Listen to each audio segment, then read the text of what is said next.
Profesores, buenas tardes. Gracias por estar con nosotros. Estamos ya en el cierre final del programa. ¿Se acuerda del programa que teníamos de preparación de tesis y artículos científicos? Y estábamos cerrando con métodos cuantitativos. Pero para cerrar con broche de oro este programa tenemos 2 sesiones más y vamos a hablar sobre econometría espacial. Está con nosotros nuestro querido amigo, el doctor Casto Martín Montero Kosevic, desde Beirut, Líbano. Él es profesor de economía de la American University of Beirut, PhD, y es doctor de West Virginia University. Estimado Martín, como te decía anteriormente, para nosotros es un honor y es una alegría tenerte como facilitador en el grupo de profesores de la universidad y te agradezco infinitamente el tiempo que le dedicas para enseñarnos. A partir de ahora, querido Martín, puedes disponer de todo el tiempo que necesites. Perfecto, muchísimas gracias de nuevo, Johnny, muchísimas gracias a todos. Cuando Johnny me comentó sobre la idea de hacer una presentación, ¿me escuchan bien, no? Sí, ¿Me escuchan bien, no? sí. Claro, yo pensé hacerlo sobre econometría espacial, primero porque es un tema en el cual me he especializado, y segundo porque me parece que es un tema interesantísimo ahora con lo de la pandemia. Ya van a ver en un momento a lo que me refiero. Sin embargo, cuando yo le pregunté a Johnny, digamos, el auditorio me dijo que es un auditorio amplio, ¿no? Entonces, he intentado hacerlo lo más básico posible para que se entienda, como para que ustedes tengan una idea de, primero, lo que es la econometría o la estadística espacial, segundo, sus usos, y aunque sí voy a mostrar algunas técnicas relativamente básicas, no voy a ahondar en ello, ¿no? Pero sí voy a dar alguna referencia por si están interesados en proseguir el tema. O sea, tampoco se puede hacer mucho en un par de horas, ¿no? Y voy a compartir pantalla ahora. ¿Dónde está? Acá está.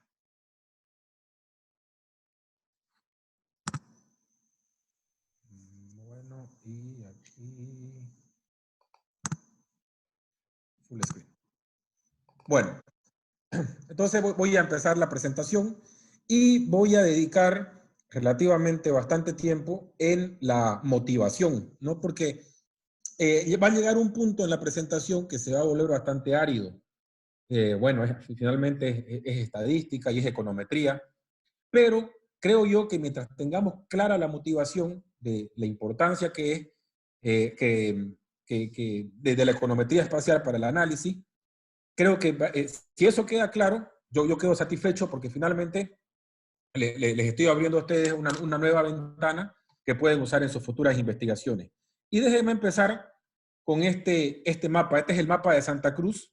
Es de hace un mes, ¿no? Como pueden ver, el 28 de mayo, de los casos de COVID, ¿no? Dice semana 12. Y claro, cuando uno mira esto, ¿no? Digamos, a ojo de buen cubero, ¿no? Dice, bueno, a ver, en el cuadrante 7, ¿no? O sea, esas son las unidades vecinales, ¿no? Y, perdón, si uno ve a la derecha, se va a dar cuenta que dice que si el cuadrante es color blanco, pues bueno, hay 0 casos, y conforme va oscureciendo, el número de casos aumenta, ¿no? Entonces, le decía, así a ojo de buen cubero, uno ve esto, y dice, bueno, en la parte del 7, ¿no? Del cuadrante 7, en la parte de la derecha, uno se da cuenta que hay muchas unidades vecinales de color blanco, ¿no? Y esas unidades vecinales de color blanco están rodeadas por otras unidades vecinales de color blanco. Y claro, cuando uno ya mira al centro, ¿no? El área esa denominada 11, uno ve que hay 2 cuadrantes color morado, que sería el mayor número de casos, ¿no? Según las referencias que tenemos en el cuadro derecho. Y claro, aquí uno dice, a ver, si yo tomo uno de estos cuadrantes color morado y me fijo lo que hay a su alrededor, o sea, hay uno morado y a su alrededor hay otro morado y luego hay otros que son color marrón o color rojo. Entonces, ya esto de nuevo, así a ojo de buen cubero simplemente, me dice de que, según este mapa, aquellas unidades vecinales que tienen un alto número de contagiados están rodeadas de otras unidades vecinales con un alto número de contagiados, ¿no? Y aquellas, como las que vemos en el lado derecho, que tienen un bajo número de contagiados, están rodeadas por otras unidades vecinales con pocos números de contagiados. Y claro, inicialmente uno podría decir, pero esto es obvio. Es obvio que si en una unidad vecinal hay muchos contagiados, pues eso rápidamente se va a expandir en las áreas vecinas, ¿no? Pero alguien podría dar la conta y decir, no, no, no, momento. Más bien debería ser al revés. Si una unidad vecinal, o si un barrio, si una casa, de pronto se sabe que hay alguien infectado con COVID, lo que hacen los vecinos es aislarse, ¿no? Como para que esa casa quede sola. Entonces, las áreas circundantes al infectado, más bien deberían tener pocos infectados. Es decir, ya uno podría venir con distintas teorías de cómo se daría este patrón espacial que estamos viendo en este mapa. Y claro, finalmente, lo que uno ve, ¿sí? Como decía antes, a ojo de buen cubero, ¿no? Muchas veces puede ser engañoso. Y es para eso que necesitamos a veces un numerito que nos guíe y nos diga, bueno, ¿qué es lo cierto? Las unidades vecinales con mayor número de contagiados pareciera que están agrupadas, ¿sí o no? ¿No? Y la idea de la estadística espacial es más o menos esto, ¿no? Ver cuál es la distribución espacial en el sentido del espacio geográfico, cuál es la distribución espacial de los datos. Porque, como vamos a ver más adelante, se pueden dar casos en los que, como les decía antes, unidades con valores altos están rodeadas por zonas que igual tienen valores altos, como es el caso aquí del color morado del número 11, ¿no? Entonces, esto más o menos para que tengamos una idea de los usos de la estadística espacial, más que todo para motivar, ¿no? Es decir, nos va a permitir ver o analizar más bien la distribución espacial de los datos. Aquí estoy usando el caso del COVID, pero más adelante les voy a mostrar que las aplicaciones son muchísimas. Y claro, en economía se ha empezado a usar estas técnicas porque resulta que en la década del 90, ¿no? del siglo pasado, Krugman, que ganó el Premio Nobel de Economía, empezó a sacar artículos que se conocieron como el New Economic Geography. Y básicamente lo que él hacía era un estudio teórico sobre la importancia de tomar en cuenta la geografía en el estudio económico, ¿no? Entonces, ahí, digamos, se creó un bonito bloque, un interesante bloque teórico de por qué incluir la geografía en el estudio económico. Pero faltaba una justificación empírica, ¿no? Y ahí es donde entra la econometría espacial. Antes de ir a eso, déjenme mostrarles algo más para que quede clara la idea de la econometría espacial. Fíjense, hay un tema en economía que se llama el tema de convergencia beta. La idea de la convergencia beta dice que aquellos países pobres van a tender a crecer a tasas más rápidas que los países ricos. Entonces, aquí tengo un país rico, aquí tengo un país pobre. El país pobre tiende a crecer a tasas más altas que el país rico, por lo que eventualmente lo va a alcanzar, ¿no? Va a haber una convergencia. Esa es la idea de la teoría de la convergencia económica. Digamos, uno lo ve en Estados Unidos que crece al 2-3%, mientras que China crece al 8-9%, ¿no? O sea, eventualmente va a tener que alcanzarlo con tasas de crecimiento tan dispares. Esta es la teoría de la convergencia, ¿no? Y bueno, Johnny me explicaba que ya habían llevado un curso de econometría, ¿no? Entonces más o menos tienen una idea de las regresiones. Claro, ¿qué es lo que se hace en la teoría de la convergencia? Se lleva adelante una regresión. Y aquí es la regresión que estamos viendo, ¿no? No voy a entrar en la regresión, es decir, solamente me quiero enfocar en el último término. El último término es el término de error. que, como ustedes saben, en una regresión de mínimos cuadrados ordinarios se asume que es independiente e idénticamente distribuido, ¿no? Ahora bien, ¿qué es lo que pasa? Cuando uno corre esta regresión de convergencia, usando mínimos cuadrados ordinarios, uno parte del supuesto, como le decía, que el error se comporta de esa forma, pero empíricamente resulta que no es así. Fíjense, estos son datos para Europa, donde se ha corrido la regresión de convergencia, y luego se tomó el término de error y se lo puso para cada región que se usó para correr la regresión. Estas son regiones en Europa, digamos como por decir departamentos, ¿no? En Bolivia, pero bueno, aquí podemos ver que está toda Europa, ¿no? ¿Y qué es lo que sucede? Cuando uno agarra ese término de error en la regresión de mínimos cuadrados ordinarios, que se supone que ese término de error es independiente, resulta que espacialmente no es independiente. Porque si vemos en la parte de Portugal o España, ¿no? El color es más oscuro del término de error. ¿Qué significa esos colores oscuros o colores claros? El término de error se lo separó dentro de ciertas categorías, ¿no? Por ejemplo, si el término de error era entre 0 y 0.5, se le puso determinado color. Si era entre 0.5 y 1, otro color. Si era entre 0 y menos 0.5, otro color más claro, y así sucesivamente. Entonces, claro, ese término de error me está mostrando a mí de que existe una relación espacial en el término de error en sí. ¿Y por qué esto es importante? Porque entonces las técnicas que hemos estado aprendiendo de regresiones con mínimos cuadrados ordinarios no necesariamente van a ser útiles cuando existe una relación espacial en los datos. Y este es un clarísimo ejemplo, ¿no? Es decir, correr la regresión con mínimos cuadrados ordinarios nos va a crear problemas, porque se está violando el principio de que el error es independiente y está idénticamente distribuido, ¿no? Ahora bien, todo esto que les estoy mostrando, ha servido como una justificación empírica para decir, momentito, la econometría como la estamos haciendo, sin considerar el factor espacial, el factor regional, nos va a dar resultados que pueden ser sub o sobreestimados, ¿no? Entonces yo lo que les voy a mostrar en la siguiente hora es qué tipo de análisis se puede hacer, ¿no? Cuando nosotros pensamos que nuestros datos que tenemos tienen una relación espacial, ¿no es cierto?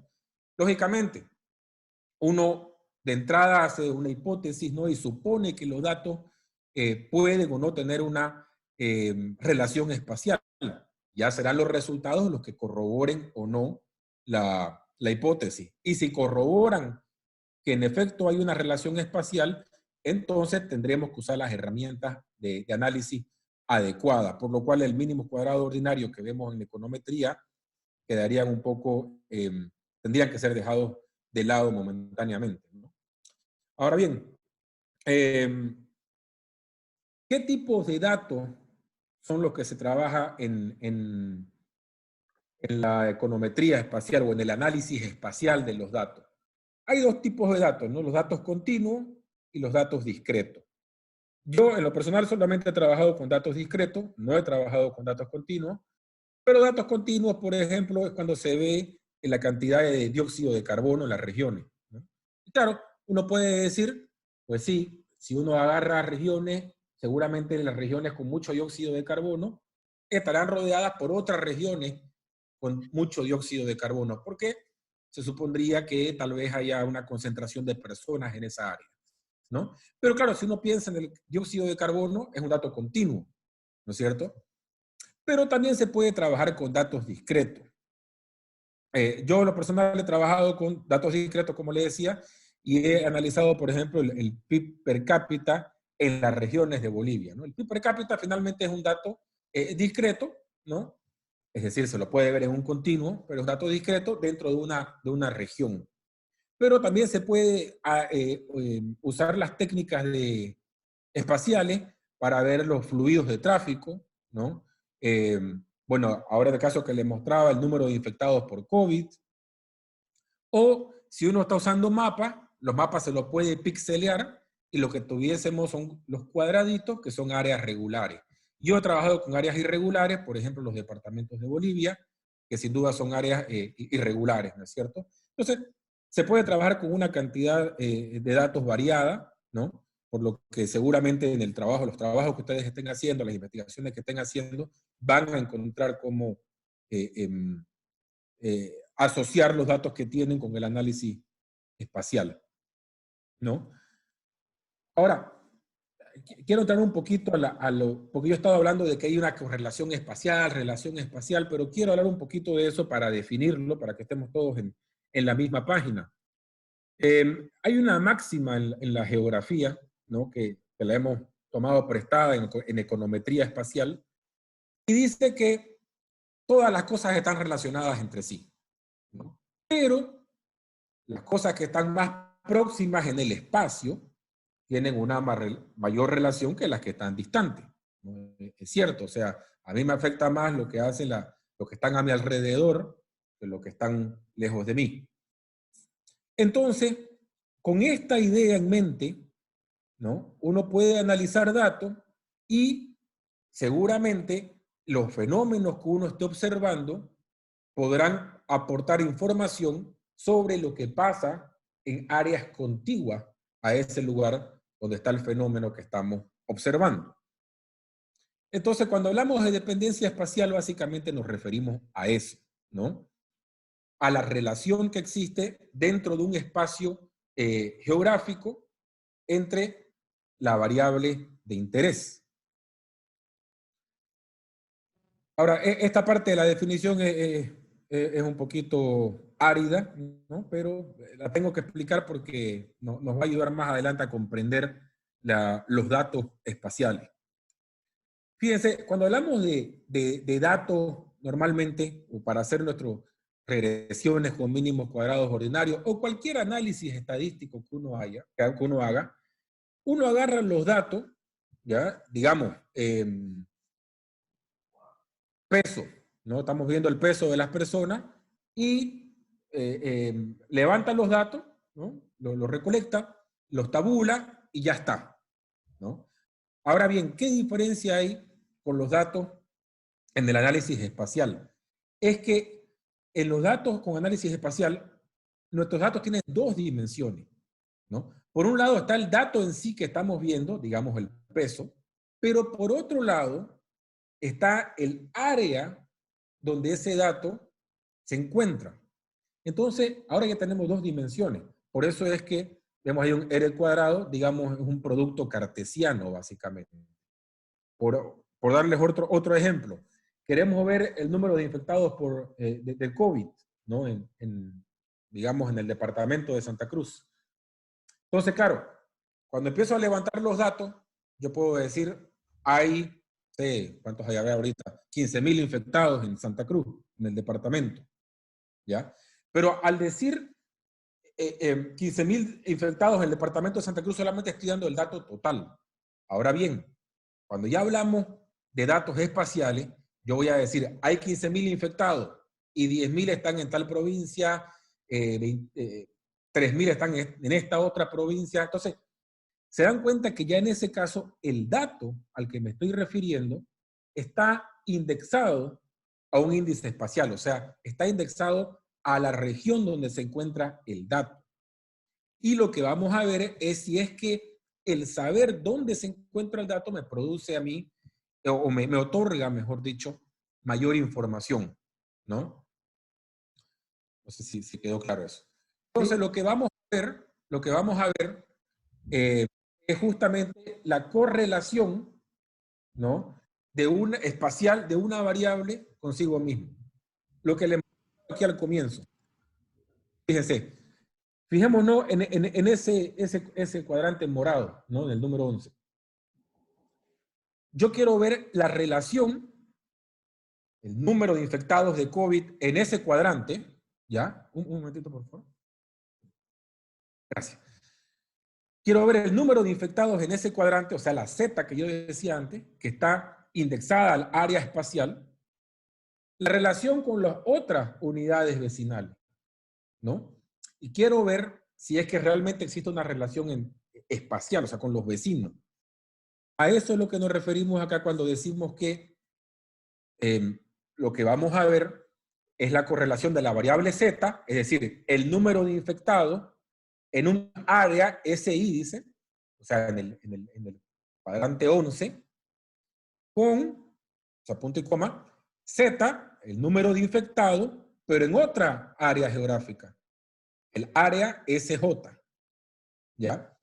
Entonces, por eso les decía, nuestros datos, cuando trabajamos con datos espaciales, no es solamente el dato en sí, número de infectados, también tenemos que saber dónde se localiza ese número de infectados para poder hacer el análisis. En particular, vamos a ver que hay dos tipos de dependencia, no espacial. Hay la dependencia espacial positiva y hay la dependencia espacial negativa, ¿no?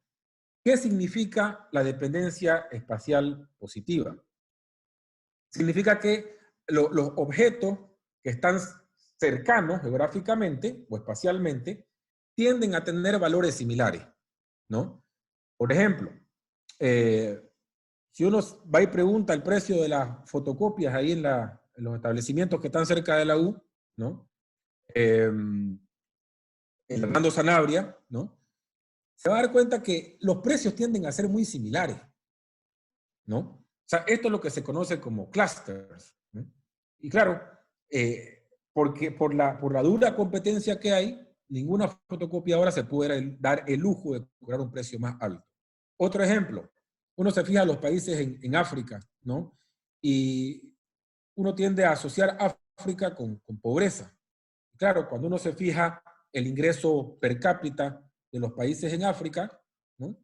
Y uno agarra un país, el que uno quiera en África, lo más probable es que esté rodeado por otros países que también son pobres. Entonces, ahí nuevamente vemos dependencia espacial positiva. ¿Por qué? Porque un país pobre rodeado por otros países pobres, es decir, un país con un PIB per cápita bajo rodeado por países con PIB per cápita bajo, ¿no? Esa es una dependencia espacial positiva. Más adelante les voy a mostrar cómo es que la podemos calcular. Y volviendo una vez más, es la última vez que vuelvo a este mapa, podríamos en cierto modo, así sin sacar un número, ¿no? Podríamos decir que hay cierta dependencia espacial positiva. Porque si uno se fija en la derecha, ¿no? Las unidades vecinales con pocos contagiados, o sea, con número bajo, están rodeadas por unidades vecinales con pocos contagiados, o sea, con números bajos. Mientras que si uno se fija en el centro, las unidades vecinales con altos contagiados están rodeados por unidades vecinales con altos contagiados. Eso es lo que nos referimos como dependencia espacial positiva. Pero podría darse el caso, ¿no?, de que hubiese dependencia espacial negativa. ¿Qué significa esto? Que si yo agarro una región, estoy observando un fenómeno cualquiera, digamos el PIB per cápita de nuevo. Esta región, si tiene un PIB per cápita alto, va a estar rodeado por regiones con PIB per cápita bajo, ¿no? O viceversa, es lo que yo le decía al comienzo, alguien podría decir con respecto al COVID, que en el momento en que uno sabe que hay una casa con algún infectado, las demás casas se aíslan, ¿no? Entonces alguien podría decir, bueno, yo creo que debería haber dependencia espacial negativa, porque tras que uno sabe que hay alguien, todos los que están alrededor se aíslan y por lo tanto no se contagian. Bueno, podría ser una hipótesis, ¿no? Pero recientemente leía un trabajo sobre la tasa de criminalidad en San Pablo y ellos lo hacían por barrio, ¿no? No era en San Pablo, perdón, era en Salvador Bahía, y ellos llegaban a la conclusión de que existía dependencia espacial negativa. Y ellos explicaban de la siguiente forma: los barrios que podían costearse el pago de cámaras, el pago de seguridad privada, ¿no? Lógicamente, digamos, este es el barrio.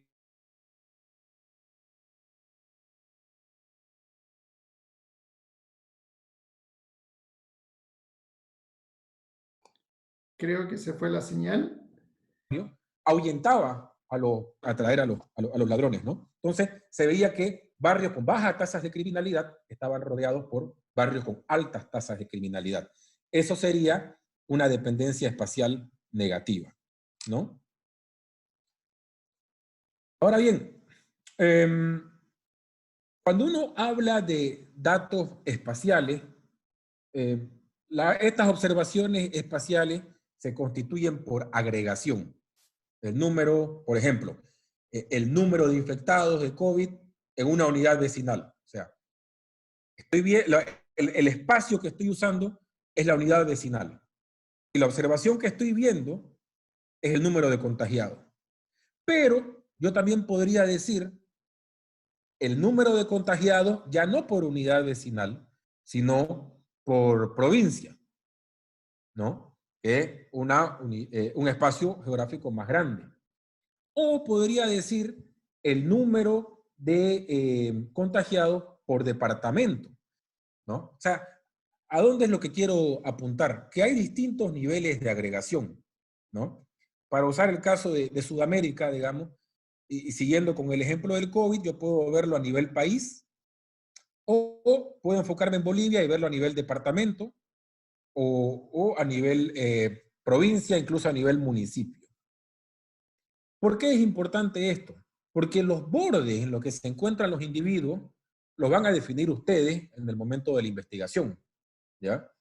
Van a ser ustedes quienes decidan si trabajan con datos agregados a nivel municipal, provincial, departamental o a nivel de país.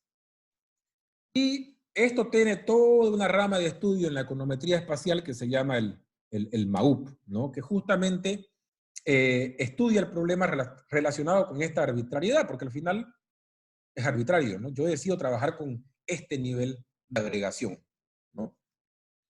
Y les quiero mostrar, esto es importante, de hecho, porque fíjense, si vemos el número de contagiados de COVID en Bolivia por departamento, el mapa se ve así, ¿no? Este mapa igual, o sea, es de un par de semanas atrás. Y claro, y viéndolo así, uno dice, pucha, Santa Cruz está muy mal, seguida por Beni, mientras que Tarija, al sur, pareciera que no está tan mal, ¿no? Claro, cuando uno lo ve a este nivel de agregación. Pero ¿qué pasa si uno lo ve con otro nivel de agregación? ¿No? Este es el séptimo reporte, creo que recién ha salido el octavo o el noveno. Esto es con relación bueno, dice mapa de municipios, ¿no? Aunque está dividido más bien por provincia, parece. Y claro, ya cuando uno se fija aquí en el Beni, resulta que en el Beni, de toda la extensión del Beni, realmente son 2 o 3 áreas las que la están pasando muy mal, ¿no? Pero el resto, ¿no? Que podemos ver el color verde, significa que el riesgo es moderado, no la están pasando para mal, mientras que en Tarija, ¿no? No hay ni un área verde, ¿no? La mayoría son o amarillas o rojas. Entonces, el nivel de agregación de los datos es importante. ¿Voy a obtener distintos resultados si uso un nivel de agregación municipal, provincial o departamental? Sí, sí voy a obtener diferentes resultados. Por eso es que es importante, ¿no? ¿De qué depende? La mayoría de las veces depende de los datos que uno tenga, ¿no? Conseguir datos es muy difícil y pues los datos vienen así, pues así los voy a ocupar, ¿no? Digamos que uno no puede darse el lujo a veces, ¿no? Pero para que se tenga en cuenta, ¿no? Entonces, como les decía, los resultados de las estimaciones varían dependiendo el tipo de agregación, el nivel de agregación que se haga, ¿no? Y bueno, básicamente es lo mismo. Ahora bien, yo he estado hablando de regiones vecinas, ¿no? O sea, tengo una región y las regiones que están alrededor, he hecho las regiones que están alrededor o las regiones vecinas. Pero la pregunta es ahora, ¿quién es vecino? Yo recuerdo cuando yo era niño, yo tenía la idea de que los vecinos eran la casa que vivía a la izquierda de la mía y la otra casa que vivía a la derecha de la mía. Yo tenía esa idea de vecino. Cuando yo fui creciendo me di cuenta que vecino también es el que vive al frente, ¿no? O sea, cruzando la calle, o los que viven en la calle. Y ya hoy en día, o sea, vecino es el que vive a 2 cuadras de mi casa, también es mi vecino, ¿no? Porque estamos dentro de una vecindad. Entonces, claro, la pregunta que surge es, bueno, si estamos hablando de estadística o de econometría espacial y queremos ver cómo una región está afectada por sus vecinos, pues entonces exactamente quién es mi vecino, ¿no? Supongamos que estamos hablando a nivel, voy a agarrar una provincia, ¿no? La provincia de Andrés Ibáñez. Entonces, si agarro la provincia de Andrés Ibáñez, estoy haciendo un análisis a nivel provincial, ¿qué pasa con la provincia Germán Busch? ¿No? ¿Es mi vecina o no? ¿O qué pasa con la provincia Cercado, en Cochabamba? ¿Es mi vecina o no? ¿No? O la provincia Obispo Santisteban, lo mismo. O sea, ¿consideraría la provincia Obispo Santisteban vecina de la provincia Andrés Ibáñez? Entonces, claro, aquí lo primero que hay que hacer en un análisis, luego de tener los datos agregados, es definir lo que es un vecino. Y nosotros tenemos distintas técnicas de hacerlo, distintas más bien definiciones de hacerlo. Yo puedo definir un vecino basado en una distancia crítica. Es decir, voy a definir vecino como toda aquella provincia que se encuentra entre 0 y 500 kilómetros de donde estoy yo. Es decir, de toda la provincia, ¿no? En ese caso, Germán Busch y Andrés Ibáñez sí serían vecinos. Creo que hay 500 kilómetros, creo que hay un poquito más, 600, ¿no? Pero claro, en este caso, yo estoy definiendo vecino en base a una distancia crítica que yo mismo estoy dando, ¿no? 500 kilómetros. O puedo decir, no, vecino van a ser todos aquellos que se encuentran entre 0 y 300 kilómetros, o 200, o 100, ¿no? Bueno, la distancia que uno quiera, básicamente. Ese número que uno elige es subjetivo, sin duda, y por lo tanto, aunque hay gente que lo usa, hay también otras formas, otras definiciones de vecino. Por ejemplo, la de vecinos más cercanos. ¿De qué consta esto? Yo puedo decir, bueno, yo voy a considerar vecino a todos aquellos que se encuentren en una distancia mínima de forma tal que cada unidad que estoy viendo o cada área que estoy viendo tenga por lo menos un vecino.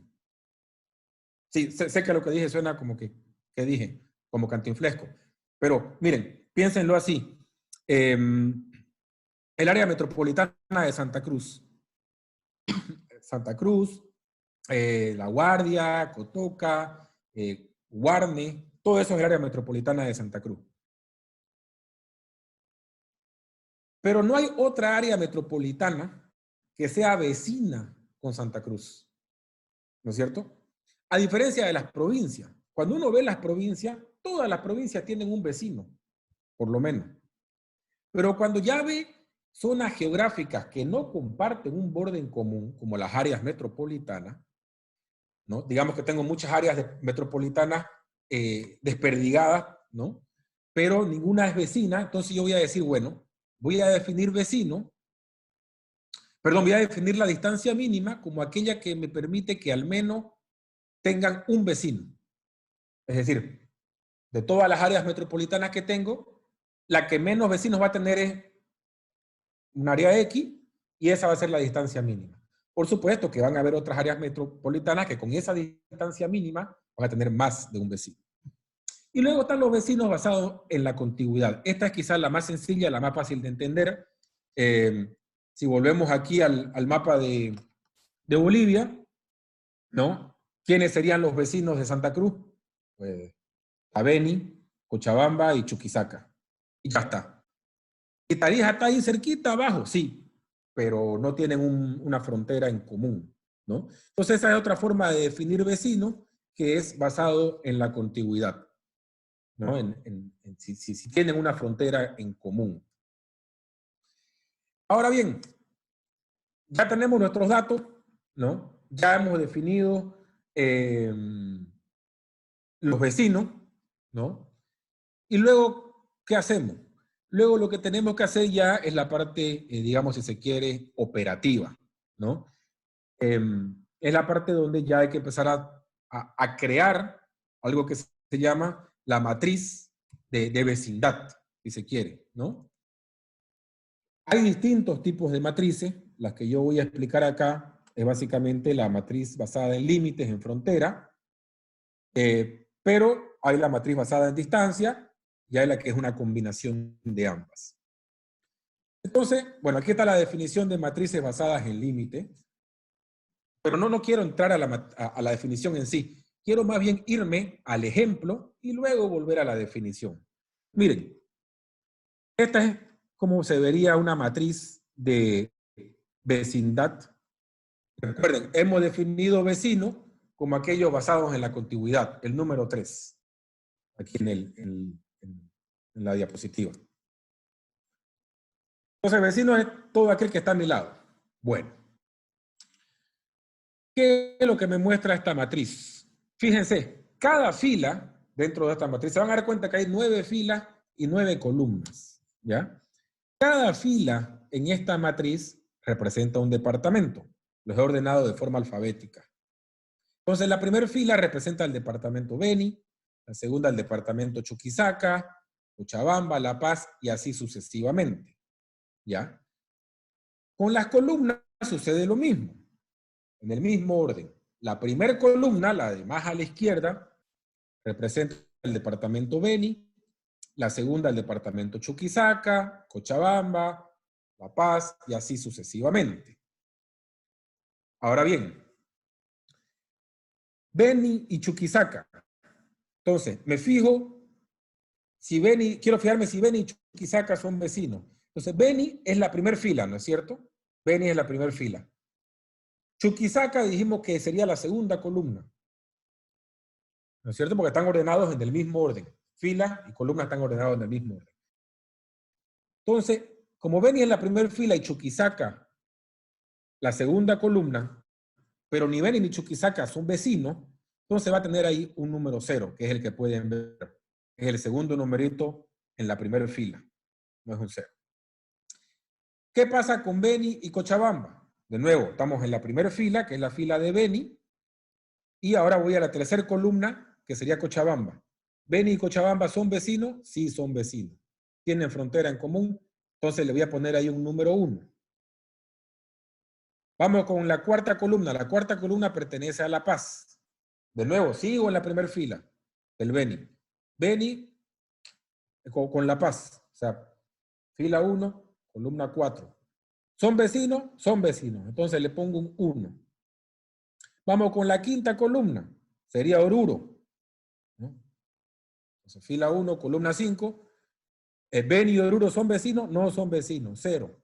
Luego con Pando, ¿son vecinos? Sí, son vecinos. 1. Y de esa forma construyo mi matriz, ¿no? Para el Beni, ¿no? Empiezo con la primera fila que es para el Beni. Hago exactamente lo mismo para Chuquisaca, ¿no? Es decir, me fijo con cada departamento, con el Beni, con Cochabamba, con La Paz, con Oruro, con Pando, con Potosí. Luego paso a Cochabamba y así voy armando mi matriz. Entonces, ustedes ahorita deben estar pensando, bueno, esto te va a tomar tal vez unos 10 minutos armarlo, pero si yo estoy trabajando con provincia, si estoy trabajando con municipio, o sea, es una matriz de 300 por 300, ¿no? ¿Cuántos municipios? 350, algo por ahí, ¿no? O sea, es una matriz gigante. ¿Cómo lo puedo hacer eso? Hay técnicas que nos permiten hacerlo, hay software que nos permiten hacerlo más bien, y los datos están ahí, están en internet, o sea que eso le va a tomar 3 minutos hacerlo, ¿no? Una matriz así tan grande. Pero bueno, fijémonos que en esta matriz de contigüidad habíamos definido que vecino era todo aquel que compartía un borde. Y con eso en mente yo he armado esta matriz. La matriz es binaria, es decir, tiene 0 o 1, donde 1 significa que 2 departamentos son vecinos y 0 significa que no son vecinos. Pero fíjense además que yo asumo que un departamento no puede ser vecino de sí mismo. Porque fíjense, la primera fila es del Beni, la primera columna también es del Beni. Y ahí hay un número 0. Significa que el Beni con el Beni no son vecinos. Claro, o sea, suena hasta un sinsentido, ¿no? Yo no puedo ser vecino de mí mismo, ¿no? Entonces se forma esta matriz y es quizás lo básico para hacer el análisis espacial, que es lo que se viene en un momento, ¿no? Johnny, disculpa una pregunta. Pues, si tienen alguna duda, ¿van a preguntar ahorita o lo vamos a dejar para el final? Depende de vos. Si querés, te puedo abrir. Yo por mí, yo prefiero que vayan preguntando si es que tienen alguna duda ahorita, porque uno Entonces, queda con la duda y se queda pensando en eso y luego pasa otra cosa y ya se pierde a veces, perfecto. ¿no? Pero como vos querrás, como ustedes decidan. Voy las preguntas que han escrito en el chat para ir haciendo retroalimentación. Ya, perfecto, me parece muy bien. Estoy entrando al chat, dame un minuto, estamos mirando. Dice la primera pregunta. En caso tenga, no, dificultad, aquí está. La relación que existe entre los errores, en este caso del COVID, solo se pueden observar por el análisis espacial. Creo que eso no va a poder. Claro, bueno, o sea, en realidad cuando yo me refería al error en la regresión de convergencia, primero hay que hacer la regresión, ¿no es cierto? Y de ahí ya se usan esos errores y se analiza si es que el error tiene una relación espacial. Pero en el caso del COVID, lo que se puede hacer, usar, teniendo solamente datos de COVID, digamos, por unidad vecinal, ¿no? Lo que se puede hacer es otro análisis que les voy a mostrar ahorita en un minuto. Pero lo que yo quiero por eso es que quede claro lo de la matriz, porque es lo que me va a permitir hacer el análisis, por ejemplo, para los datos del COVID, digamos. Excelente. En la econometría o distribución especial, no, es espacial, ¿qué rol juega el tiempo? Porque no se lo toma en cuenta. ¿Por qué no se lo toma en cuenta? Se lo puede tomar en cuenta. Voy a ir más adelante, voy a tocar ese tema. Aquí yo estoy asumiendo, solamente para simplificar, que son datos de corte transversal. No estoy asumiendo el dato, la categoría temporal. Excelente. Pero analizar. Las distancias críticas vendrían a ser como los intervalos de confianza que determina en forma arbitraria. Ya, sí, si se quiere. Sí. Perfecto. Dice, buenas tardes. Si quisiera hacer una matriz de consumo de energía eléctrica en Santa Cruz, donde tengo 600,000 usuarios, ¿la técnica aplicaría de igual manera con la misma consistencia o debo ubicar por V o manzanos? Yo recomendaría ubicar por V o manzano, ¿no? Eso no solamente te va a simplificar el cálculo, también te va a ahorrar mucho trabajo. Pero claro, por V o por manzanos incluso sería interesante, ¿no? Tendrías bastantes datos igual. Perfecto. Y hay una pregunta que no está muy relacionada al tema de econometría espacial, pero dice, en la UAGM casi no existen programas de formación posgradual en estadística. ¿Qué sugerencia daría usted a los directores de las escuelas de posgrado? A la caramba. No, pues ya eso, ya creo que se salió un poquito del tema, ¿no? Podemos discutir después eso, ¿no? Pero quiero enfocarme un poco en el tema que estamos viendo, ¿no?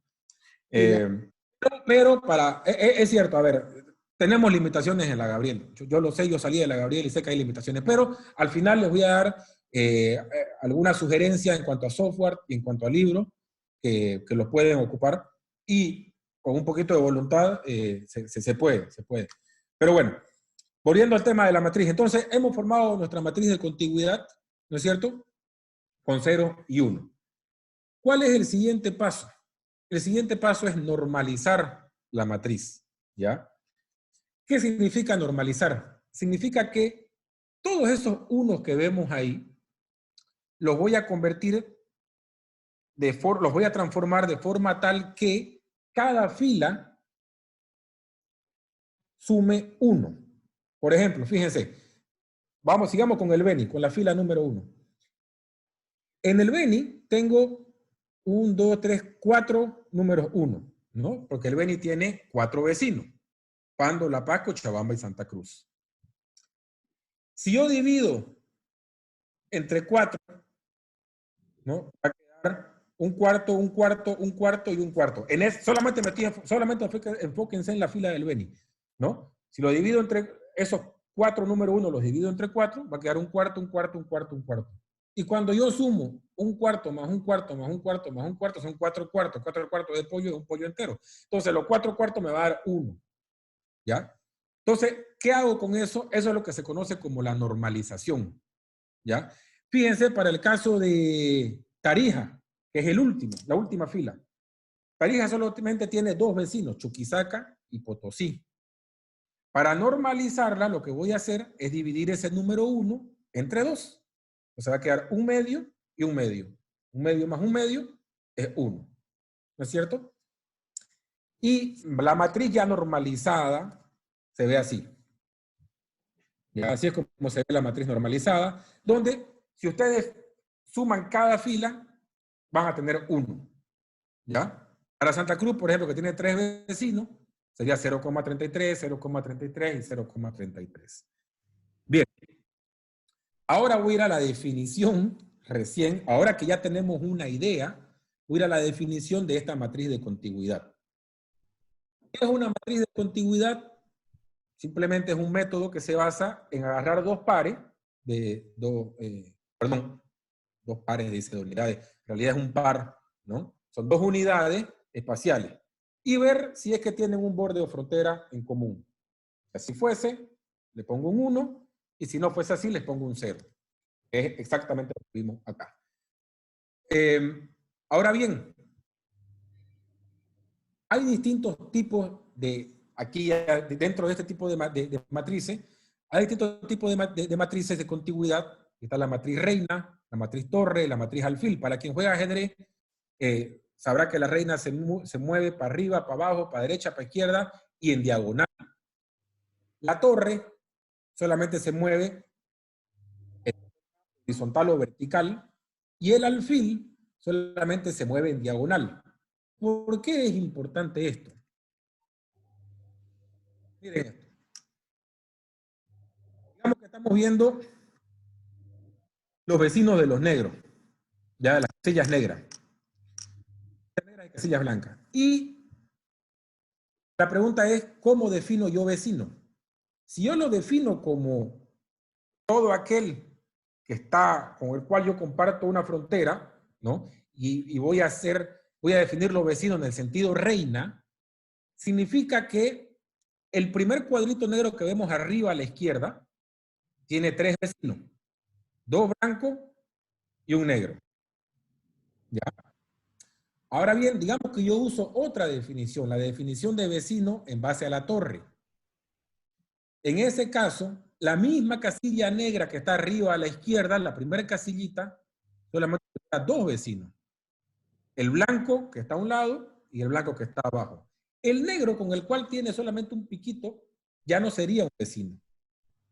Ahora bien, si yo defino vecino como toda aquella unidad geográfica que está compartiendo un extremo, nada más, entonces yo diría que esa casilla negra, que es la definición alfil, que es en diagonal, yo diría que esa casilla negra solo tiene un vecino, que es la otra casilla negra que está diagonal a ella, ¿no? Entonces, se puede jugar con esto, sobre todo cuando tenemos áreas regulares, ¿no? Yo les decía, si ustedes agarran un mapa y lo dividen en píxeles, ¿no? Ahí tienen áreas regulares, puros cuadritos. Entonces sí se puede hacer eso. Pero en el caso del departamento de Bolivia, yo sé, sin duda que usé una matriz reina, ¿no? Porque fíjense que Cochabamba y Oruro, por ejemplo, son vecinos, pero solamente hay un bordecito. Pero aún así son vecinos, ¿no? Es decir, no importaba si era vecino porque compartían una gran frontera o solamente compartían un vértice, no importaba. ¿Ya? Bueno, prosigo. Hemos normalizado la matriz de forma tal que cada fila sea igual a 1, ¿no? Fíjense que la diagonal principal sigue compuesta por 0, ahora es mucho más fácil verla, ¿no? La diagonal principal es esa diagonal que corre de arriba a abajo, de izquierda a derecha, ¿no? Corre así, diagonal, que está compuesta por 0. ¿Por qué yo necesito necesito normalizar mi matriz? Alguien pudiera preguntarse, o sea, ¿para qué hacemos tanto? La idea de la normalización de la matriz es importantísima y se lo voy a mostrar intuitivamente primero y luego en la matemática. Fíjense, digamos que tenemos estas 4 regiones, que son estos 4 rectángulos que vemos, ¿no? La región 4, que está arriba, la región 1, la región 2 y la región 3.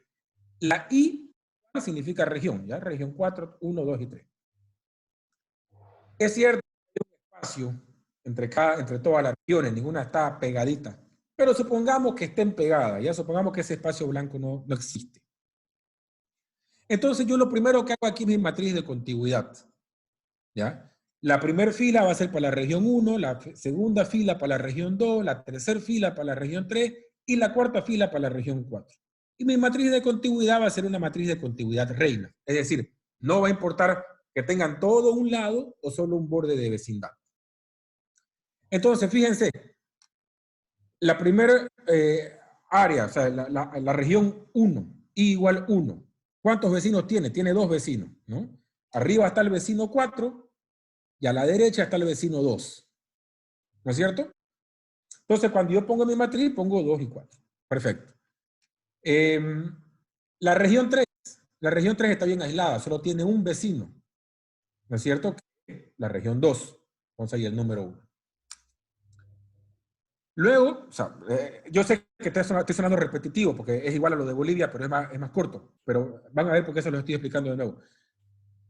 Luego lo que he hecho más abajo es normalizar esa matriz. Ahora, yo les preguntaba, ¿por qué normalizamos? Sencillo. Si aquí les preguntase a ustedes, ¿cuál es? Y fíjense, que me estaba olvidando. Debajo de la, por ejemplo, en la región 4, I igual 4, debajo hay una B igual 10. Digamos que ese es el valor que estamos interesados. Ese B de valor igual 10. Digamos que sea el PIB per cápita. ¿Ya? Entonces el PIB per cápita de la región 4 es 10, la región 1 es 20, la región 2 es 30, la región 3 es 40. Ahora bien, si yo les pregunto, ¿cuál es el PIB per cápita promedio? ¿Cuál es el PIB per cápita promedio de los vecinos de la región 1? ¿Cuál sería la respuesta? Le voy a dar así como 10 segundos nomás como para que la vean. ¿No? Entonces, claro, primero me fijo en la región 1. Hay 2 vecinos, el vecino 4 y el vecino 2. El vecino 4 tiene un valor de 10, el vecino 2 tiene un valor de 30. Bueno, saco el promedio, 10 más 30, 40, dividido entre 2, 20. ¿Cierto? Sencillo, ¿no? Cuando yo normalizo, lo que puedo obtener es justamente eso. Yo normalizo para obtener el promedio de mis vecinos. Y ustedes se estarán preguntando, ¿pero tanto problema normalizar para sacar ese 20 que acabamos de sacar? Por supuesto, aquí solamente tenemos 4 regiones. Pero yo, por ejemplo, he trabajado con datos de los estados de Estados Unidos, ¿no? 48 estados, sin contar Hawái y Alaska. Entonces es una matriz de 48 por 48. Calcularle a cada uno el promedio sería sumamente tedioso. Entonces, y creo que con esto termino por hoy, a menos que querramos extenderla, no tengo ningún problema. Entonces, fíjense, cuando yo normalizo la matriz sucede esto. Aquí vemos la W que se ve a la izquierda, es la matriz de contigüidad. Se la conoce, normalmente se la identifica con una W.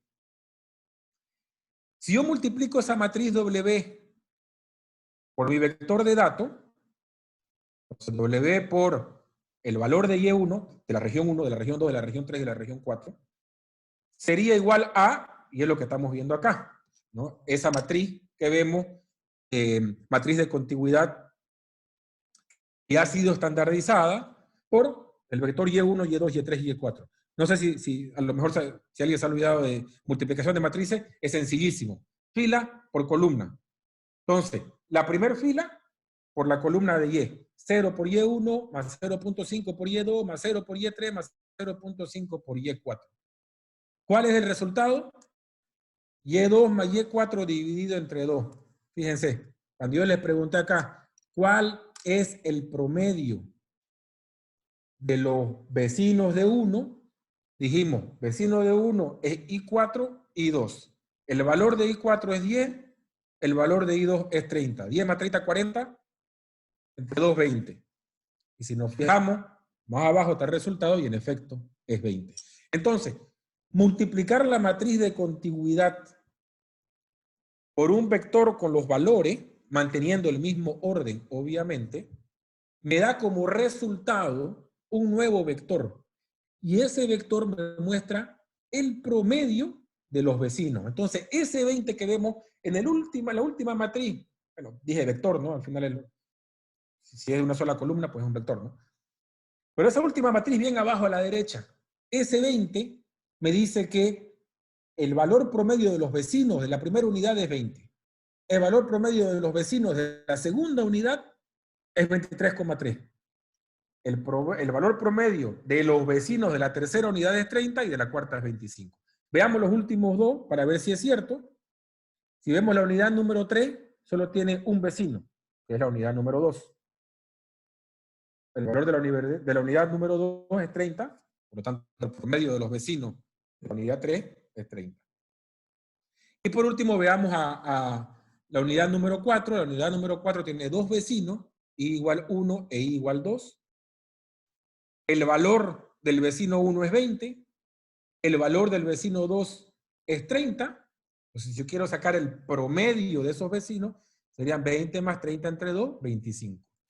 Es exactamente lo que podemos ver aquí, en la última matriz que vemos en la parte de abajo y de la derecha. Por eso es que yo hago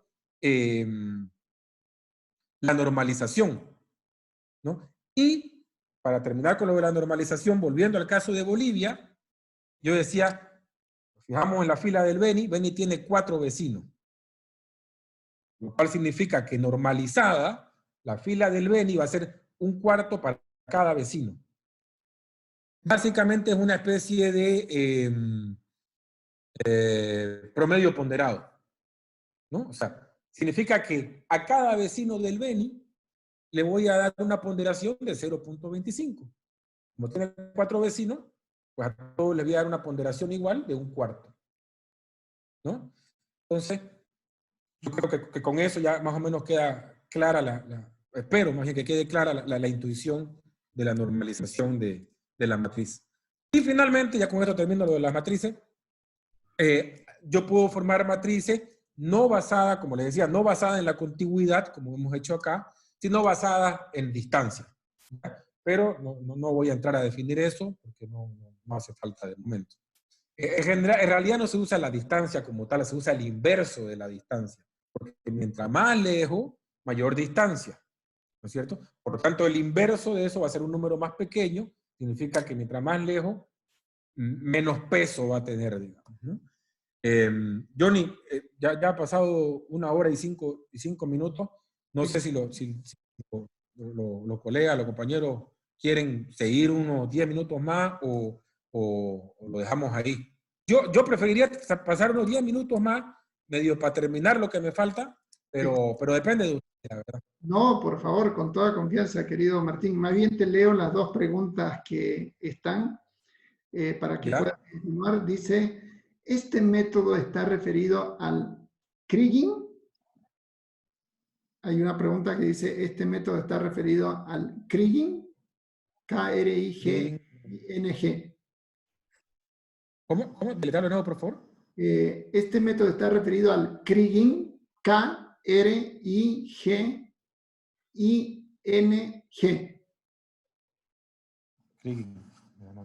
No tengo idea.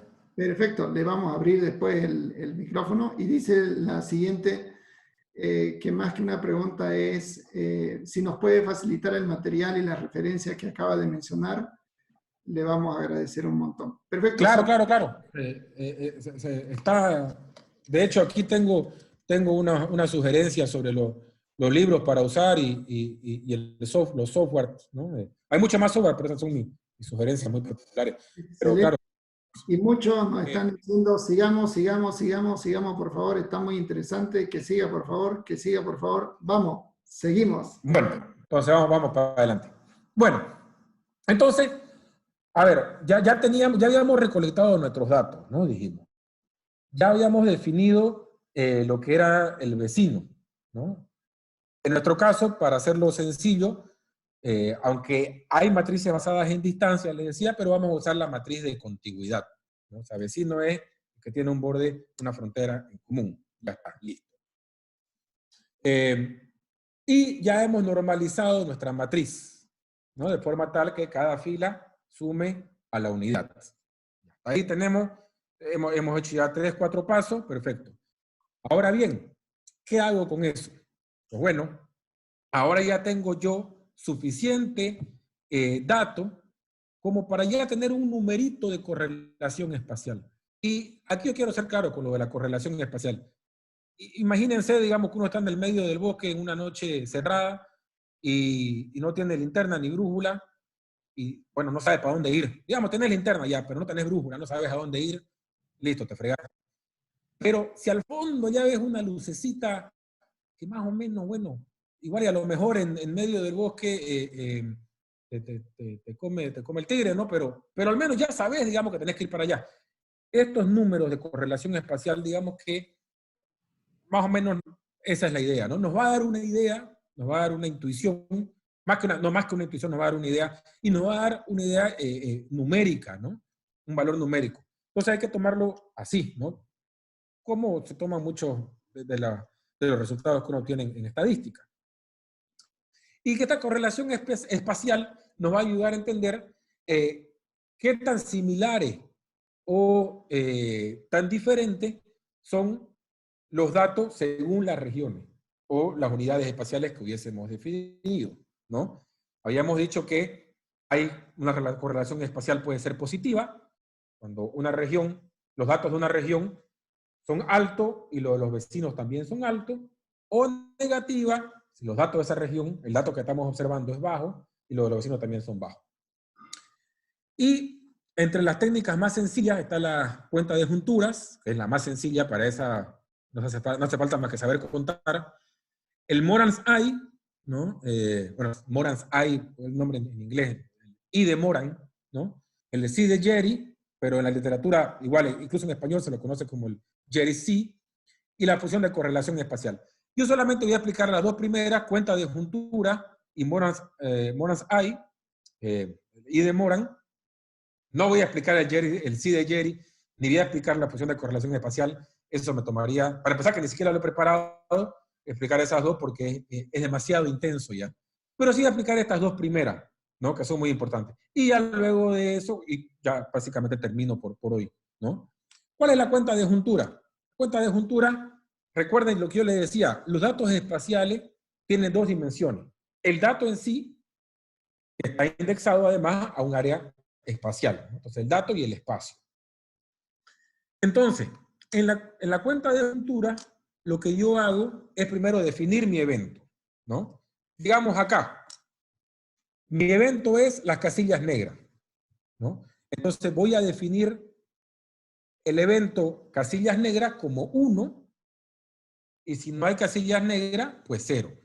Entonces, la casilla de bien arriba a la izquierda tendría el Z que vemos acá, sería igual a 1, es decir, porque finalmente esto es una variable cualitativa, ¿no? O sea, son colores, pero yo la estoy volviendo cuantitativa, ¿no? Entonces, negra va a ser igual a 1, y el cuadrito que está al lado, que es blanco, pues como no es negro, es blanco, entonces va a ser 0. Entonces le defino mi dato así, como 1 si fuese negro, o 0 si fuese blanco, ¿no? Ahora bien, ¿cuál es el segundo paso? El segundo paso aquí es contar si estos 1, este cuadrante que tiene un 1, ¿no? Este cuadrante negro, tiene al lado otro cuadrante del mismo color. Si así fuese, le voy a poner número 1. Y luego voy sumando todos los 1 y ya está. O sea, es algo sencillísimo, ¿no? Entonces, supongamos que en este caso, como dijimos antes, voy a definir mi evento como el número de casillas negras, o más bien la casilla negra. Y supongamos que estoy viendo cuántas casillas negras están juntas, ¿no? Por eso se llama cuenta de juntura, usando el criterio de contigüidad torre. Entonces, en ese caso, ¿cuál sería la respuesta? Es decir, ¿cuántos cuadrantes con 1, cuántos cuadrantes negros tienen como vecinos otros cuadrantes negros, usando como criterio de contigüidad el criterio torre? Recuerde que torre es horizontal o vertical, ¿no? En este caso la respuesta es 0. O sea, 0 correlación espacial. Porque al lado de una casilla negra, ¿no?, hay una casilla blanca. Y debajo de una casilla negra también hay una casilla blanca. Y a la izquierda de la casilla negra hay una casilla blanca. Entonces no hay dos. Bajo ese criterio de contigüidad, básicamente no existiría una correlación espacial. Por eso, por supuesto que si yo cambio mi criterio a reina o alfil, las cosas serían diferentes, ¿no? Pero esta es la cuenta de juntura. La verdad es que yo en trabajos así académicos no he visto que se use, pero digamos, eso ya es culpa mía, ¿no? Seguramente, no tengo duda que se usan algunos tipos de análisis. Y el otro, una forma ya más interesante de calcularlo, más complicada también, es el I de Moran, o como les decía, en la literatura en español igual se lo conoce como el Moran's I, ¿no? A pesar que el nombre está en inglés. ¿Qué es el Moran's I? Imagínense los coeficientes de correlación que vemos en estadística, ¿no? En estadística 1. Ese coeficiente de correlación se mueve entre -1 y 1, ¿no es cierto? Y ese coeficiente de correlación, estoy hablando de estadística, no del Moran's I, que se mueve entre -1 y 1, básicamente nos dice que si es -1, entonces las dos variables que estoy observando se mueven en direcciones opuestas, ¿no? Y si es 1, pues se mueven en la misma dirección, ¿no? Digamos que aquí la idea es la misma, ¿no? Con el Moran's I. Pero recuerden, aquí estamos hablando de 2 dimensiones, ¿no? Entonces yo estoy hablando de la dimensión del valor en sí, pero también de la dimensión espacial. Entonces el Moran's I, el I de Moran, que se mueve entre -1 y 1, ¿qué es lo que me va a indicar? Si yo tengo un valor, si el resultado que yo obtengo es 1, significa que hay una correlación positiva perfecta. Y mientras más cerca esté al 1, pues mayor correlación positiva existirá. Recuerden la correlación positiva, ¿no? Esta región está rodeada, el valor de esta región está rodeada por regiones con valores similares. Si el valor que yo obtengo del I de Moran es -1, significa que hay una correlación espacial negativa y perfecta, además, si fuese -1. Es decir, los datos estarían dispersos, ¿no? Si quiere ponerlo de una forma más sencilla, esta región tendría un valor alto, si quieren, y las regiones vecinas, valores bajos. O al revés, esta región tuviera un valor bajo y las regiones vecinas tuvieran un valor alto, ¿no? Entonces, esa es la idea del coeficiente de Moran, de correlación de Moran, el I de Moran. Y claro, es diferente al coeficiente de correlación como lo vemos en estadística, porque en estadística normal no vemos la parte espacial, ¿no? Entonces, para que se tenga en cuenta. Ahora, ¿qué pasa si es 0? Bueno, pues si es 0, significa que no hay correlación espacial, y de hecho, en ese caso, usted puede usar tranquilamente sus mínimos cuadrados ordinarios, ¿ya? Ahora bien, ¿cuál es la fórmula? Es la de arriba. Yo sé que uno la ve y suena, se ve hasta odiosa, se ve la fórmula. Esa W que está ahí en la fórmula es la matriz de contigüidad que obtuvimos y que ya está normalizada, ¿no? Y claro, como muchos otros coeficientes en estadística, es importante ver si es que ese valor que se obtiene es estadísticamente significativo, y ahí está la fórmula. Digamos, sería un despropósito si solamente les muestro la fórmula y me paso algo más.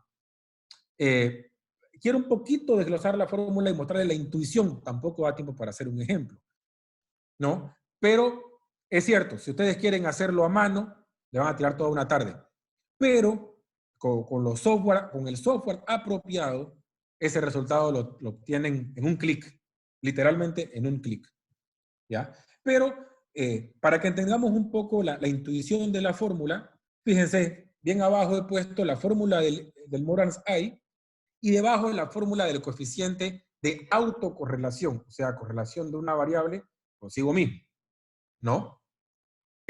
Y lo he puesto porque supongo que la mayoría, de una u otra forma, la recordamos, ¿no? Estamos familiarizados con ella. Y se van a dar cuenta que son similares, ¿no? De hecho, si nos fijamos en el numerador, ya sea de la fórmula del Morans-Ay o de la fórmula del coeficiente de autocorrelación, bueno, en el numerador del Morans-Ay hay dos sigmas mayúsculas y luego hay una W minúscula. Obviemos esa parte y fijémonos en la parte de la derechita. Dice XI menos X barra, XJ menos X barra.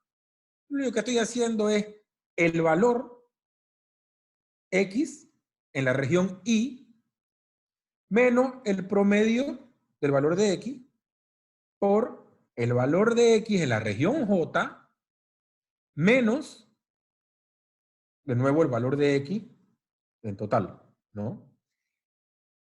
Fíjense lo que hago en el coeficiente de correlación normal. Hago básicamente lo mismo, ¿no? O sea, el valor de X menos su media por el valor de X menos K, o sea, otra variable, menos su media. ¿Cuál es la diferencia? Volvamos al numerador de la fórmula de Moran, de Morans-Ay. Luego de hacer esa diferencia de la región I con su media y multiplicarlo por la diferencia de la región J con su media, lo multiplico por esa WIJ. Ese es el peso que digamos yo soy la región I, ese es el peso que la región I le asigna a la región J. Déjenme volver acá. ¿Cuál es el peso que le asigna el Beni a Cochabamba? 0.25. ¿Cuál es el peso que le asigna Beni a La Paz? 0.25. ¿Cuál es el peso que le asigna Beni a Tarija? 0. Ese es el peso, ¿no?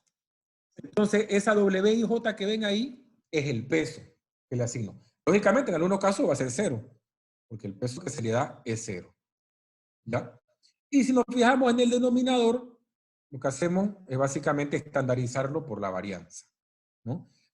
Entonces, digamos, es verdad, la fórmula es intimidante, pero ya cuando uno la ve desde esa perspectiva que les estoy intentando explicar, ¿no?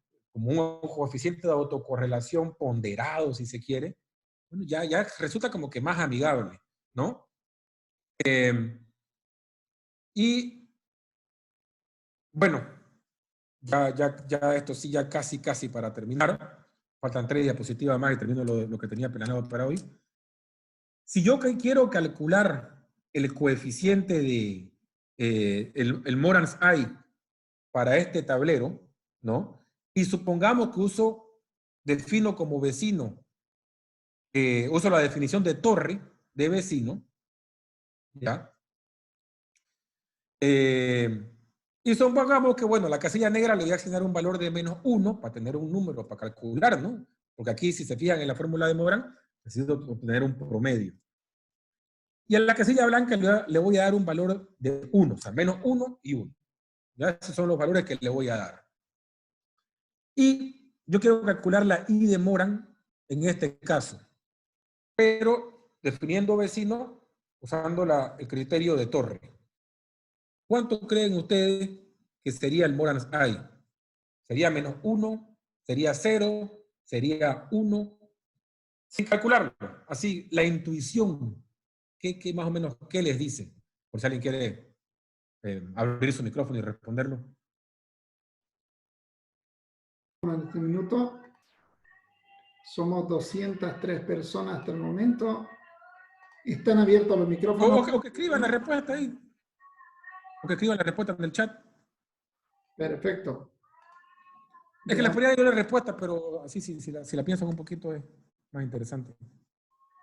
Muy bien. Veamos las respuestas.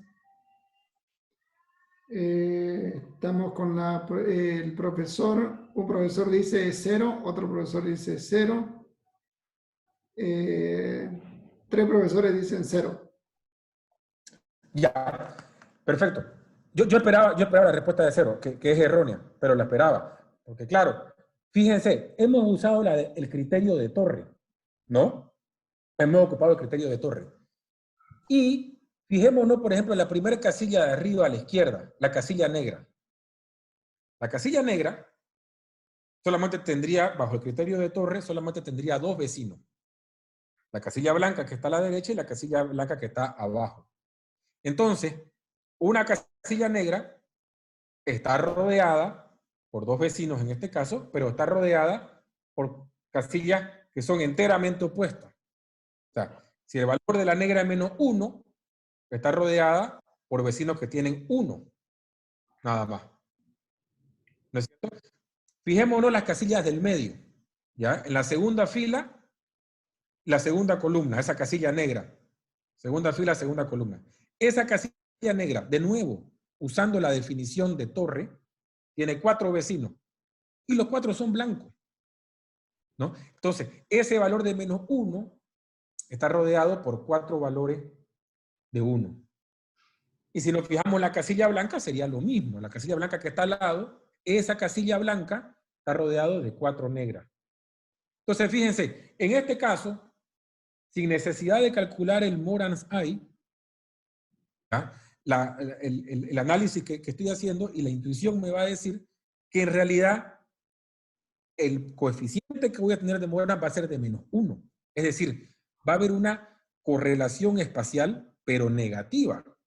¿Por qué? Porque las casillas blancas van a estar rodeadas por casillas negras y las casillas negras van a estar rodeadas por casillas blancas. Por supuesto que esto depende, este resultado que yo le he puesto así a propósito, depende porque la definición que he dado de vecino es la definición Torre, ¿no? Ya si uno usa la definición alfil o si uno usa la definición de reina, bueno, la cosa es completamente diferente, porque en ese caso ya tengo que tomar como vecino también aquellos con los que se comparte la esquinita, ¿no? El vértice. Entonces, ya ahí la cosa cambia. Pero en este caso, y de hecho, si uno lo pone, yo lo calculé antes de venir, el resultado en el Moran's I es -1. Hay correlación negativa perfecta, -1, ¿no? Y creo que quedó claro la intuición, ¿no? Blanca rodeada de negra, negra rodeada de blanca, por el tipo de matriz que he usado, ¿ya? Está el C de Jerry, que se le parece un poco al Moran's I, pero no voy a pasar a nada de eso. Y ya para finalizar estas últimas 2 diapositivas, que era lo que estaban pidiendo los compañeros, ¿cuáles son los software? Hay muchísimos software ya para análisis espacial. Y claro, yo lo he dividido en 2, entre aquellos por los cuales hay que pagar una licencia y aquellos que son gratuitos, ¿no? Estos son los software que yo he usado, ¿ya?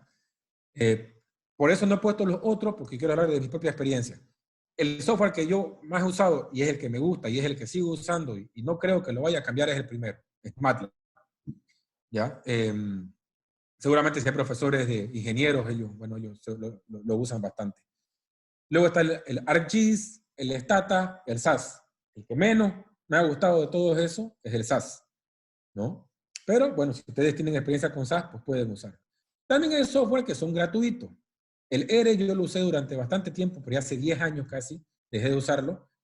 Me gustaba en su momento y tiene muchísimas aplicaciones para econometría espacial, pero me pareció un poco complicado la programación, porque todo ello hay que programar, ¿no?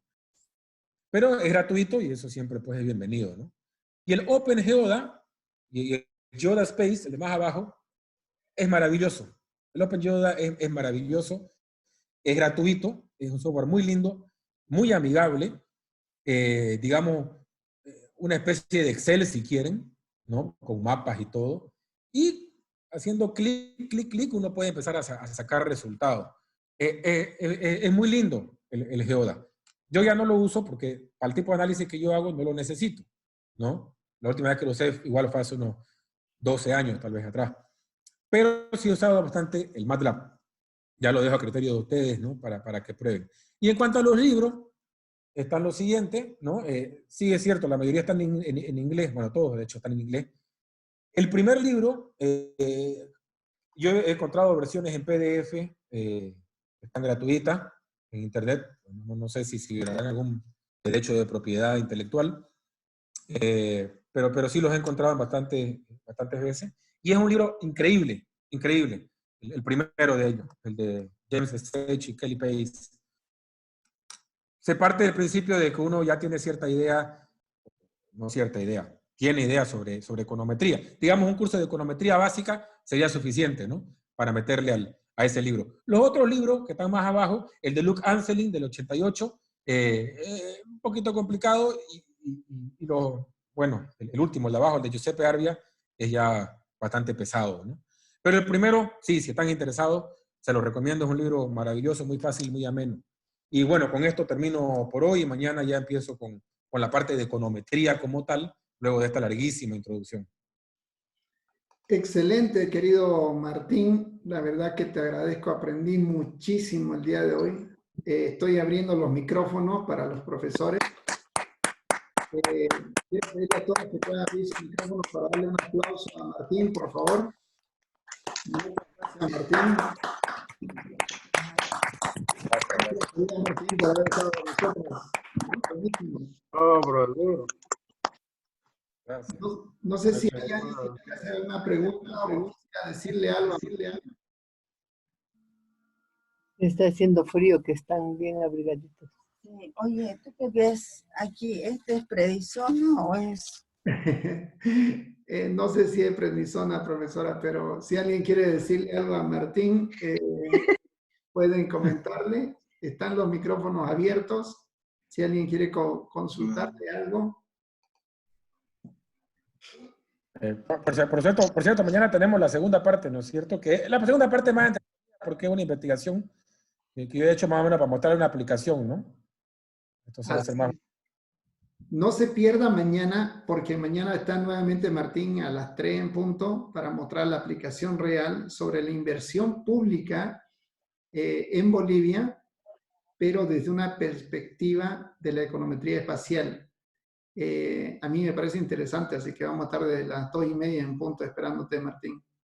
Muy bien, no sé si alguien quisiera comentar. Una preguntita para Martín. Sí, claro. Buenas tardes, Martín, y saludarte y muy agradecido nuevamente por apoyar a la U y sobre todo a la facultad, en este caso con varios colegas de toda la universidad. La pregunta es la siguiente. Para entender esta matriz, ¿qué elementos estadísticos, descriptivos o inferenciales son necesarios? Por ejemplo, analizar la matriz de covarianzas de un análisis bidimensional nos ayuda a comprender, por lo visto, este trabajo con las matrices. ¿Qué otros elementos podemos nosotros sugerir o considerar para realizar un preámbulo, digamos, para entrar a este tipo de análisis? Gracias. Perfecto.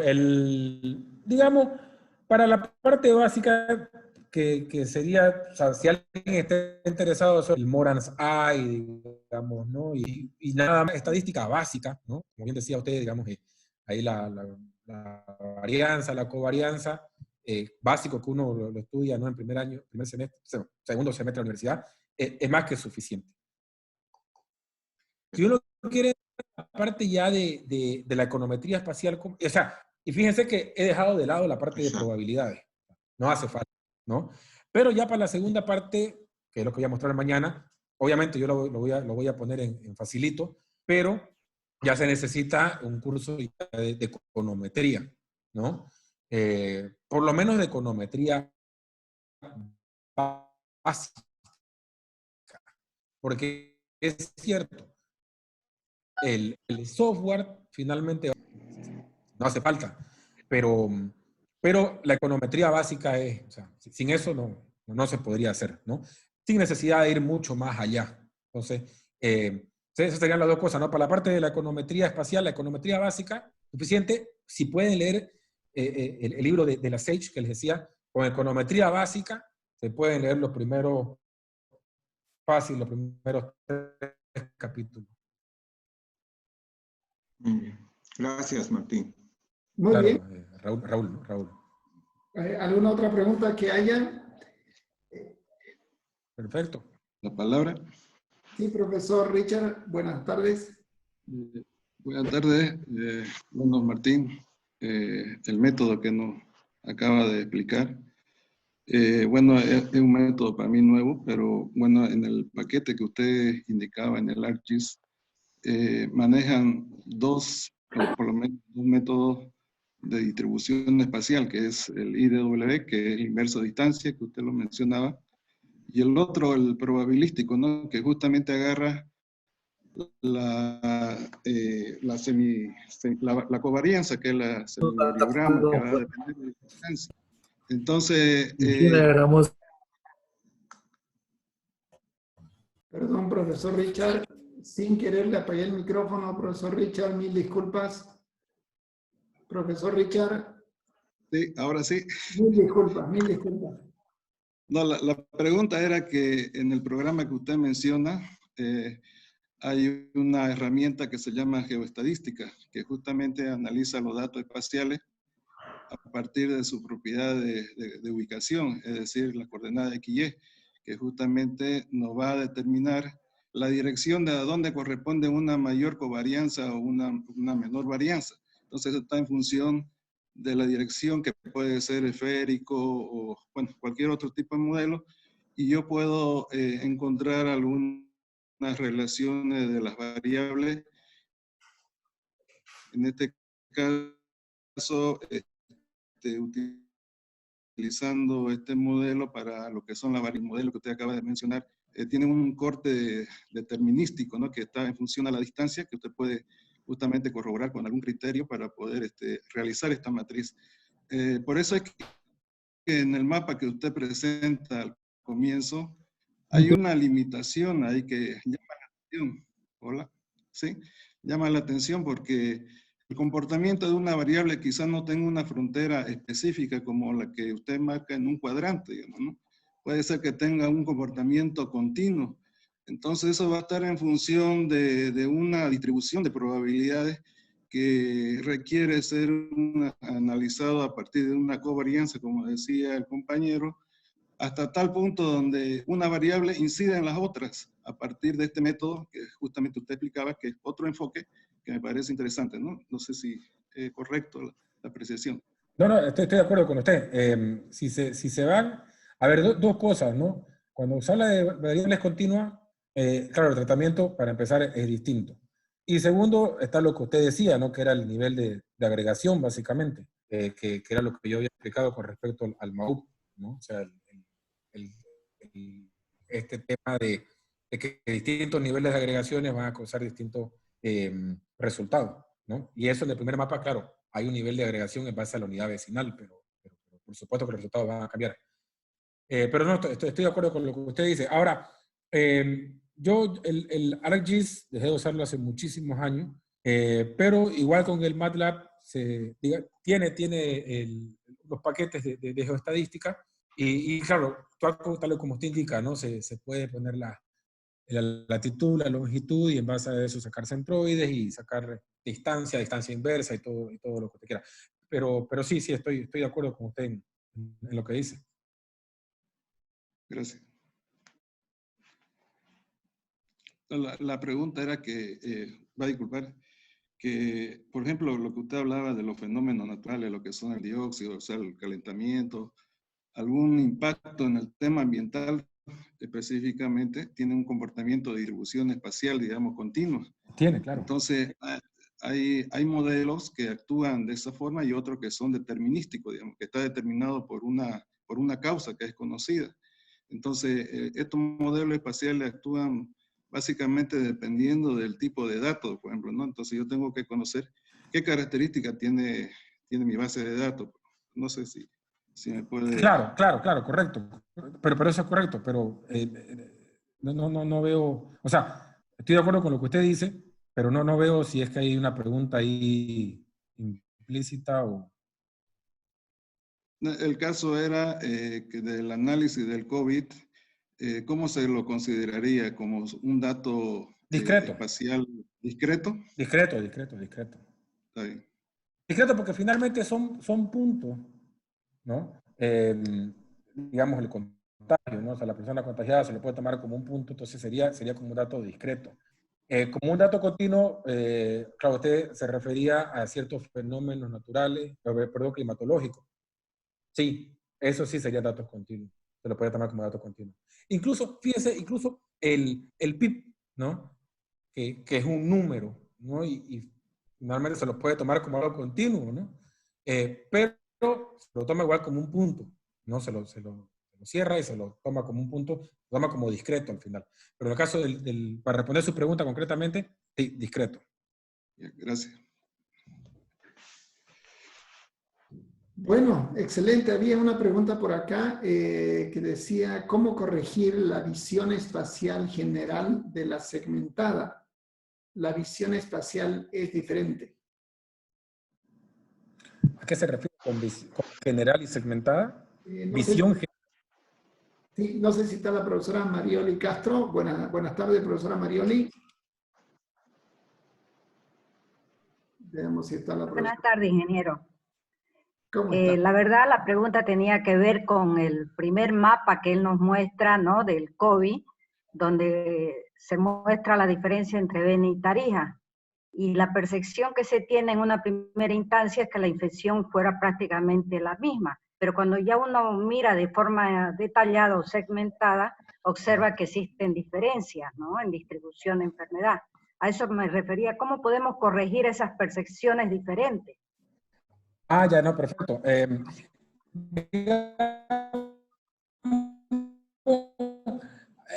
lo que yo le decía antes. Claro, nos va a cambiar, para empezar nos cambia la percepción, ¿no? Como bien indica. Pero además, numéricamente los resultados van a ser distintos. Es más, cualitativamente pueden ser distintos. En cambio, yo aquí quiero hacer un paréntesis. Si yo, ¿ya? Y tengo distintas matrices de contigüidad, puedo tener matriz de contigüidad de distancia, perdón, distintas matrices de vecindad, puedo tener una matriz de vecindad basada en distancia, en el inverso de la distancia, o una matriz de vecindad basada en la contigüidad. Ahí el resultado no va a variar cualitativamente. Mientras trabaje con departamento, no importa cómo yo defina a mi vecino, los resultados no van a variar. En cambio, como bien indica usted, cuando lo que yo varío es el nivel de agregación y voy de departamento a municipio, hay una diferencia y cambia la percepción.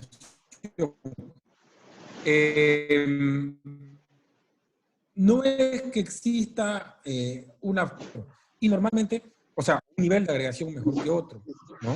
Pero normalmente trabajamos con los datos que tenemos. Sí existen ciertos métodos, ya el profesor Giuseppe ha trabajado muchísimo justo para sugerir métodos que nos permitan finalmente establecer cuál sería el nivel de agregación, asumiendo que usted tenga datos en ambos niveles de agregación. A mí me pasó, cuando yo les comentaba que trabajaba con Estados Unidos, con datos de Estados Unidos, y trabajé a nivel de áreas metropolitanas, así como a nivel de estado, que son como los departamentos, digamos, ¿no? O sea, trabajé a dos niveles de agregación distintos, ¿no? Y, digamos, no tuve que ahondar más allá en la evaluación si tenía que quedarme con uno o con otro, porque cualitativamente los resultados eran los mismos y cuantitativamente eran muy similares. Pero sí, aunque sí existe algunas técnicas para determinar finalmente con cuál nivel de agregación me quedo, normalmente se trabaja con lo que se tiene y los datos, bueno, es lo que más escasea, ¿no? Excelente. Gracias, Martín. Te voy a leer algunas de los comentarios de los profesores que salieron. La profesora Moira Martínez, muchas gracias, profesor Martín, excelente. Jorge Pinoza Montero, excelente presentación. Doctor Martín, muchas gracias. Profesor Rafael Valverde, gracias. Hasta mañana. Profesor Roger Limón, muy agradecido. Profesora Marlene, excelente, Martín. Lorite Salvador, excelente, muchas gracias. Almazán, muchas gracias, doctor Martín, muchas gracias a los organizadores. León, Marlene, muchas gracias. Bárbara Soria, muchas gracias. El profesor Romero Arsenio, excelente la disertación, muchas gracias Martín. Bárbara Sofía, Gracias a ustedes. muy bueno, muchas gracias Nelson Joaquín. Castro Terán Marioli, la pregunta que hizo.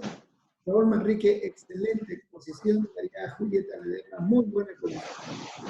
Profesor Norma Ventura, muchas gracias. Gracias, excelente presentación. Muchas gracias. Muchas gracias. Brillante exposición. Gracias. Hasta mañana. Muy agradecida. La verdad, muy buena, interesante, excelente, excelente. Gracias, querido Martín. Sé que ya van a ser las 12 menos cuarto por allá, ¿no? 12 menos cuarto por Beirut. Te agradezco infinitamente por tu tiempo. Mañana te vamos a esperar ansioso aquí a las 3 de la tarde. Y te agradezco infinitamente por Perfecto. Y mañana le adelanto que mañana es más interesante, no es tan árido como la hora, entonces va a ser más bonito.